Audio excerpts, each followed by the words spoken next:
मैं हूँ ऋषि और मैं आपको बताने जा रहा हूँ क्या होगा अगर पृथ्वी ब्लैक होल में समा जाए। तो चलिए शुरू करते।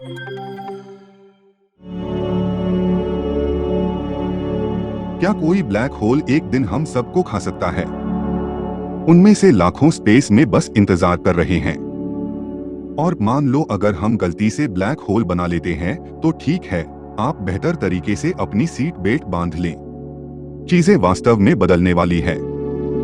पृथ्वी से लगभग 3000 प्रकाश वर्ष की दूरी पर एक ब्लैक होल है जो खुली आंखों से दिखाई देता है। शुक्र है हम इस स्टेलार ब्लैक होल से सुरक्षित दूरी पर है और इसके जैसे कई अन्य। हमारी गैलेक्सी में लगभग 100 मिलियन ब्लैक होल है जिनके बारे में हम जानते हैं। वो सुपरनोवा के अवशेष है जो तब होते हैं जब हमारे सूर्य से 10 से 20 गुना बड़े तारे अपने आप गिर जाते हैं। स्टेलार ब्लैक होल काफी सामान्य है और लगभग 16 किलोमीटर डायमीटर के हैं। और फिर बहुत बड़ी प्रतिस्पर्धा है सुपरमैसिव ब्लैक होल। इनका डायमीटर अप्रॉक्सिमेट हमारे सौर मंडल के आकार का है और इनका मास 1 मिलियन से अधिक सूर्यों को मिलाकर है। उनमें से एक, जिसे सगिटेरियस ए के नाम से जाना जाता है, तकनीकी रूप से 1 मिलीमीटर के आकार का एक ब्लैक होल घने मास और अत्यधिक ग्रेविटेशन पुल के कारण हमें नष्ट कर सकता है। यदि ये पृथ्वी के काफी करीब होता तो हमारा अस्तित्व इस बात पर निर्भर करता है कि हमने इवेंट हॉराइजन को पार किया है या नहीं। आप इसे पॉइंट ऑफ नो रिटर्न के रूप में सोच सकते हैं। इस पॉइंट से किसी भी चीज को बचने के लिए प्रकाश से तेज यात्रा करनी होगी। यदि पृथ्वी पास हो जाती तो ब्लैक होल के सबसे निकट वाला भाग उसकी ओर खींचने लगता।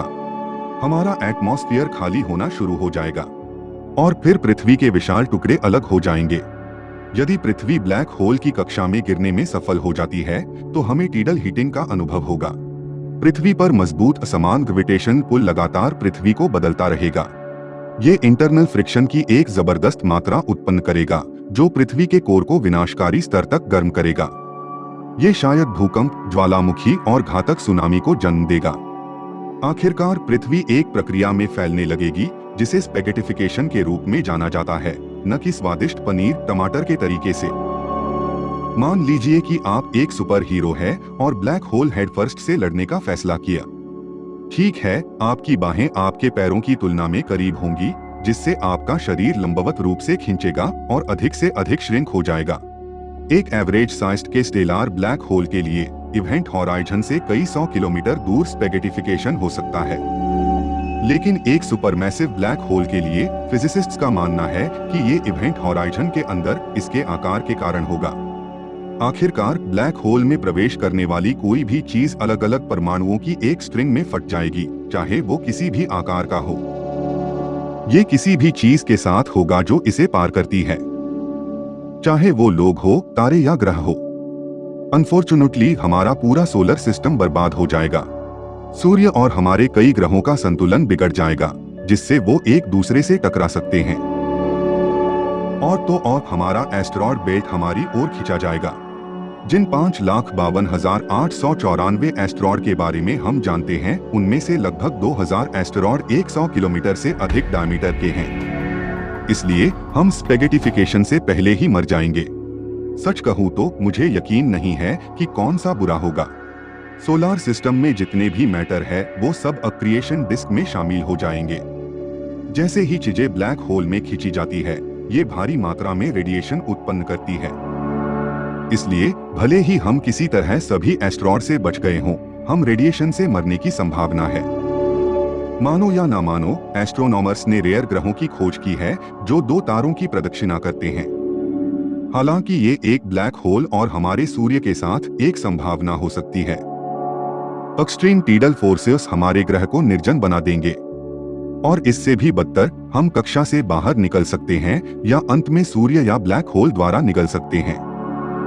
माफ करना, लेकिन कोई मार्ग नहीं है जहां हम यहां जीतते हैं। लेकिन, और ये एक बड़ा लेकिन है, शायद हम कुछ हाइपर रीइंफोर्स्ड स्पेस शटल में खुद को बचाने का एक तरीका खोज सकते हैं। अगर हमने किसी तरह इसे इवेंट हॉराइजन से आगे कर दिया तो हम एक अलग समय में भी पहुंच सकते हैं। फिजिक्स जैसा कि हम जानते हैं कि ये बदल सकता है। ग्रेविटेशन, लाइट की स्पीड और यहाँ तक कि एटॉम्स कैसे बांधते हैं और रिएक्ट करते हैं जैसी चीजें पूरी तरह से अलग हो सकती है। सच तो ये है, हम नहीं जानते कि क्या होगा। हम ब्लैक होल से रिलेटेड कोई जानकारी प्राप्त नहीं कर सकते हैं जब तक वास्तव में पता ना हो। क्या हम दूसरे डायमेंशन में चले जाएंगे? क्या हम पैरेलल यूनिवर्स में चले जाएंगे? या हो सकता है कि हम पहले से ही एक ब्लैक होल के अंदर हों। हालांकि हम जो जानते हैं वो ये है कि एवरीथिंग इज पॉसिबल की कहानी है। उम्मीद करता हूं कि आपको अच्छे लगे होंगे। ऐसे ही इंटरेस्टिंग वीडियोस को देखने के लिए सब्सक्राइब करो फैक्ट्स बाय ऋषि चैनल को और लाइक करो इस वीडियो को, जिससे ऐसे ही इंटरेस्टिंग वीडियो बनाने के लिए मुझे मोटिवेशन मिलेगा। और कमेंट सेक्शन में कमेंट करो कि कौन से टॉपिक के ऊपर मैं नेक्स्ट वीडियो बनाऊं। तो मिलते हैं नेक्स्ट वीडियो में, तब तक के लिए गुड बाय।